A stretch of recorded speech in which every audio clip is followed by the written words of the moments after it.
Train move அப்புறம் ட்ரெயினுக்குள்ளே ஏறிட்டானா. அப்புறம் கொஞ்சம் ஒரு 1/2 அமைதியாக தான் இருந்தான். அதுக்கப்புறம் 1/2 கழிச்சு அவன் 2 பேருக்கு சண்டை வந்துடுச்சு.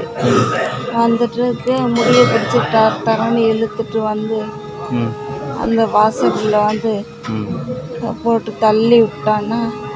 அதுக்கப்புறம் என்ன நடந்ததுன்னு தெரியல.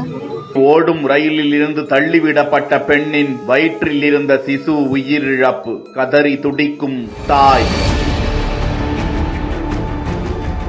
ஆந்திர மாநிலம் சித்தூரை சேர்ந்த 4 மாத கர்ப்பிணி திருப்பூரில் பனியன் நிறுவனம் ஒன்றில் பணியாற்றி வந்த நிலையில் கடந்த வியாழக்கிழமை தனது சொந்த ஊரான சித்தூருக்கு செல்வதற்காக கோயம்புத்தூர் திருப்பதி இன்டர்சிட்டி விரைவு ரயிலில் பயணம் செய்தபோது ரிசர்வேஷன் பெட்டியில் இளைஞர் ஒருவர் ஏறி கழிவறைக்கு அந்த கர்ப்பிணி சென்ற நிலையில் அவரை பின்தொடர்ந்து பாலியல் துன்புறுத்தல் செய்தார் என்றும் தட்டி கேட்டு கூச்சலிட்டு அந்த கர்ப்பிணியை கையை உடைத்து ரயிலில் இருந்து கேவி குப்பம் அருகே கீழே தள்ளி விட்டுவிட்டு அந்த இளைஞர் தப்பிய நிலையில் ஜோலார்பேட்டை காவல்துறையினர் அந்த கர்ப்பிணி பெண்ணை மீட்டு வேலூர் அடுக்கம்பாறை அரசு மருத்துவக் கல்லூரி மருத்துவமனையில் அனுமதிக்கப்பட்ட அவருக்கு தீவிர சிகிச்சை அளிக்கப்பட்டு வந்த நிலையில் அவரது வயிற்றில் வளர்ந்த 4 மாத சிசு உயிரிழந்து விட்டது என மருத்துவர்கள் தெரிவித்து விட்டனர். இவ்வழக்கில் கைது செய்யப்பட்ட அந்த இளைஞரிடம் தீவிர விசாரணை நடந்து வருவது குறிப்பிடத்தக்கது.